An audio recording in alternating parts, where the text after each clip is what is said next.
Hello there, it's Carrie Rhodes here. Welcome back to the Trinity Stamps YouTube channel. Today I am making a light up card that's also a shaker card. It's pretty fun. But first, I want to show you my background stash. I don't know about you, but I have a lot of backgrounds. I love making backgrounds. I use my gel press. That's what most of these are, but I have some that are watercolored, some that are shaving cream, some that are ink smushing, different things like that. And on occasion, I even use them. I have enough here to last me a lifetime, I'm sure. This has been one of two. I have some that are already card front size, but I picked out this one right here, and I'm going to cut it down to be a card front size panel, but I cut it to 4 inches by 5 1/4, so a little bit smaller than an A2 size panel. I'm going to put it inside one of these full panel shakers covers from Waffle Flower. And here comes the very sad part of this video, right here. I cut my paper too small. This is a full panel. So I had to put that to the side, pick out another piece of background paper, and cut that to 5 1/2 by 4 1/4, which is full panel size. Some days I'm not as smart as I look. Yeah, it's the truth. So all you do, put your card inside once you remove the protective film, and then you fold it up on 3 sides and adhere it down. Now, my bottom one did not bend really well, so I had a little ripple, but it stuck down in the end. It was fine. And then once you have the 3 sides in place, you leave the top open so you can insert your shaker elements.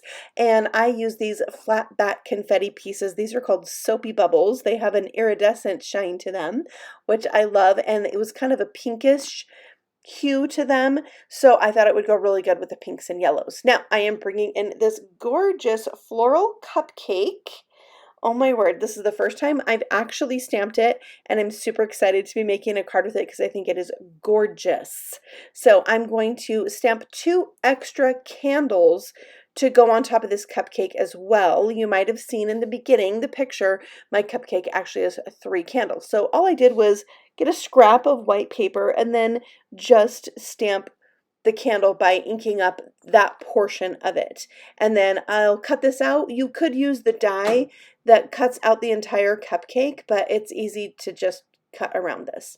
Now to color up my cupcake and my candles, I'm going to use some colored pencils, which I don't do very often, but the background was really soft and pretty, and I just thought the soft look of colored pencils would be the perfect fit for this card versus using my traditional favorite Copic markers. But you know, you can do what feels right to you, right? Sometimes in the moment you're like, I just have to use my pencils.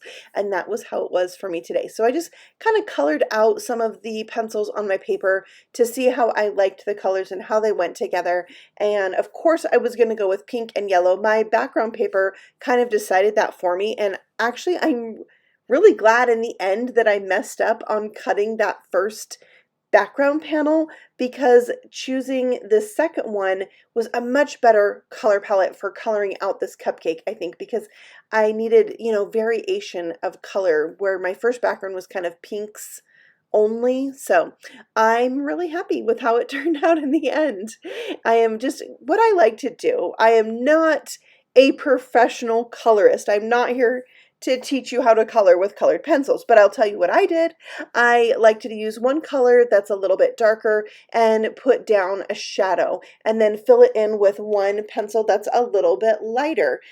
This goes way back to the days of Crayolas and color books. This is how I colored then, and I still color that way now. I've always been into paper crafting in some form or another.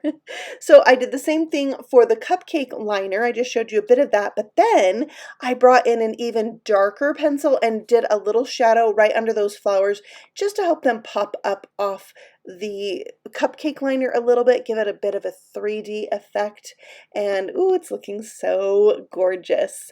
So then it is time to die cut out all the things, and yes, there is a die to cut out this gorgeous cupcake, but I thought you'd like a close-up look of this. Yeah. So pretty. So you just want to be careful when you're die cutting. Make sure that you've got all the points look like they're outlining it really nicely before you tape it down. And then I'm going to poke a hole in each of the flames of my candles so that the lights can go there, because remember, this is also a light up card. So what I did is just cut those candles out. I left a little bit of the bottom on there so I had somewhere to put the glue, and then I just glued them to the back of the cupcake. So now my cupcake looks like it has 3 candles. It looks very big and very full with 3 candles on it. I love that. All right, so today I am using Easy Lights from Pearblossom Press. If you've watched any of my videos, you probably know I love Easy Lights. I love them. So these actually, each of them has 3 lights at the end, and there is a battery that you just slide in, and that's it. It's done. It's ready to be used. All you have to do is to decide where you want those lights to go, where you want the button to go, and stick it down. And we already know how to use adhesive, so there we go. Those little yellow dots at the end are the actual lights. They're LED lights. They're cool to the touch. They don't get hot. So they're perfect for card making, designed and created by a card maker, Amanda from Pearblossom Press. And you can find these lights also at the Trinity Stamps shop.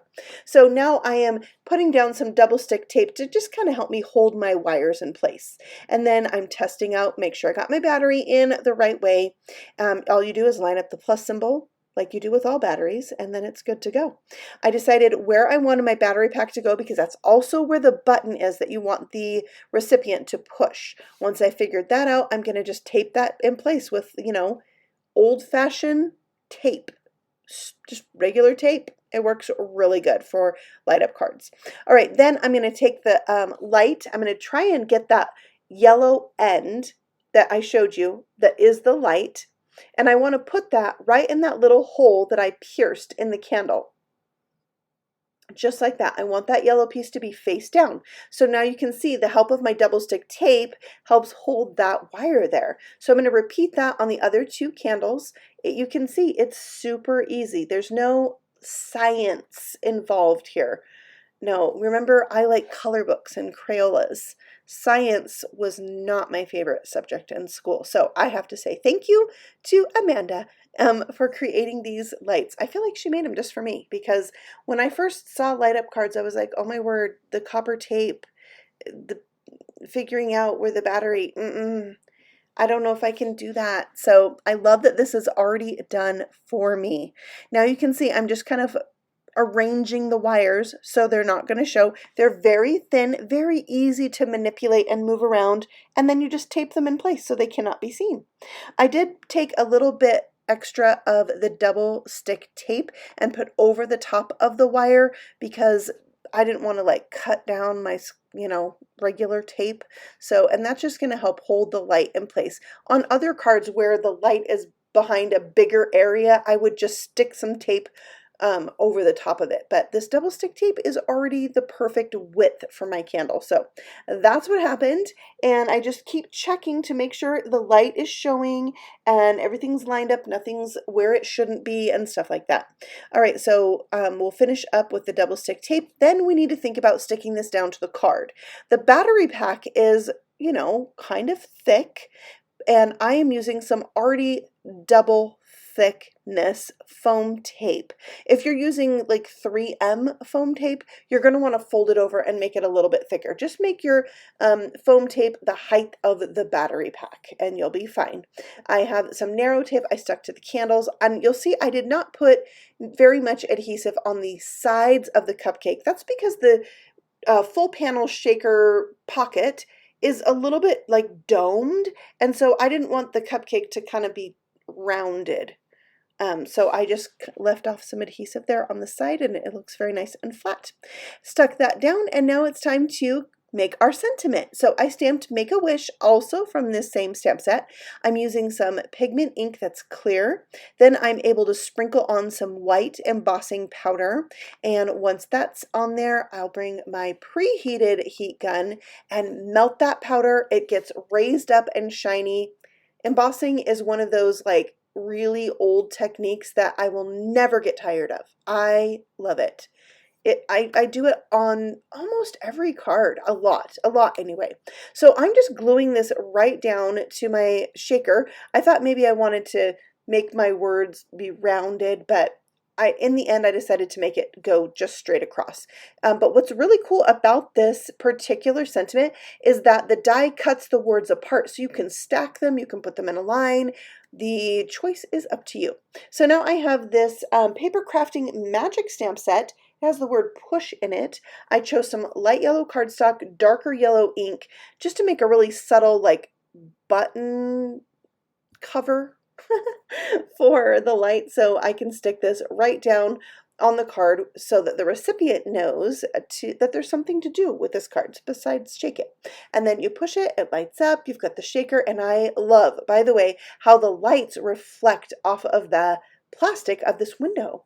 I used some double stick tape and glue on the back of this card so it would stick down really well, but the glue gave me an opportunity to move it if I didn't get it lined up perfectly straight the first time.